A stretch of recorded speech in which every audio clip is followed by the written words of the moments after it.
नमस्कार. PM news नेटवर्कतर्फे जीवन नवले. आत्ता आपण मोरवाडी चौकातून पुढे चिंचवड स्टेशनच्या बाजूला निघालेलो आहोत. हे तुम्ही भारताची अवस्था पाहू शकता. महाराष्ट्रातील रस्त्यांची अवस्था तुम्ही पाहू शकता. फक्त बिलं काढली जातात, परंतु जनतेला काही दिले जात नाही. बिलं काढून मोठमोठे भ्रष्टाचार केले जातात. ह्या बसस्टॉपची हालत तुम्ही पाहू शकता. पूर्णपणे गंज लागलेला बसस्टॉप आहे.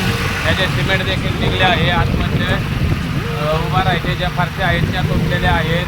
हे तुम्ही फुटपाथची अवस्था पाहू शकता. येथील फुटपाथ एका सरळ रेषेमध्ये नाही आहे. त्यानंतर हे खडी पाहू शकता. यावरती रोज गाड्या घसरतात, रोज नागरिकांचे हातपाय मोडतात.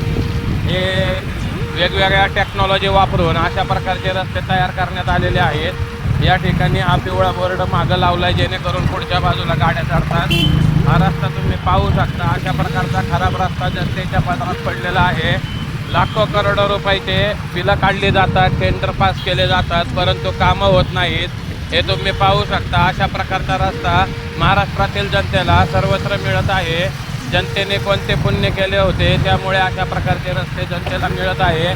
या ठिकाणी झाडांची देखील व्यवस्था नाही आहे. रस्त्यावरती खड्डे आहेत. रस्त्याचे चढ उतार व्यवस्थित नाही आहे. देसाई म्हणून जे कोणी मेन आर्किटेक्चर आहेत, जे पिंपरी चिंचवडमधील सर्व रस्त्याचे कामं किंवा रस्ता कुठं करायचा आहे हे फक्त देसाई साहेब ठरवतात आणि त्यांच्या ठरवण्यानुसार हे सर्व रस्ते तयार होतात. हे रस्ते म्हणजे अमेरिकेत देखील शोधूनही असे रस्ते सापडणार नाहीत. अशा प्रकारचे रस्ते पिंपरी चिंचवड महानगरपालिका नागरिकांना देत आहे. या रस्त्यामुळे नागरिकांच्या जीवनामध्ये खूप मोठी प्रगती झालेली आहे. नागरिक वेळेवरती कामावरती पोहोचतात. त्यांना साहेबांच्या शिव्या खाव्या लागत नाही. येथील लोखंड देखील गायब झालेले आहे. येथील खड्डे म्हणजे भ्रष्टाचाराचे अड्डे आहेत. या खड्ड्यांमुळे आज असंख्य लाखो डॉक्टरांचे पोट भरत आहे. प्रत्येक नागरिकाला पाठीचा, मणक्याचा, गुडघ्याचा त्रास होत आहे. अटॅक येत आहे. कारण अचानक खड्डा आल्यावरती नागरिकाच्या जीवाची धडकी भरते. त्यामुळे नागरिकांना मोठ्या प्रमाणावर अटॅक येत आहे. या अटॅकमुळे आज तरुण पिढी देखील दगावली जात आहे. YCM सारख्या हॉस्पिटलमध्ये जास्तीत जास्त तरुण लोकांची भरती होत आहे. त्याला हे खड्डे जबाबदार आहेत. या खड्ड्यांमुळे महाराष्ट्राची पूर्णपणे वाट लागलेली आहे असे जनतेकडून बोलले जात आहे, परंतु तरीही प्रशासन जागे होत नाही. या रस्त्यांमुळे रोज ॲक्सिडेंट होतात, रोज हातपाय मोडतात. आज दवाखान्याची बिलं 1-1 लाखाच्या घरात येतात.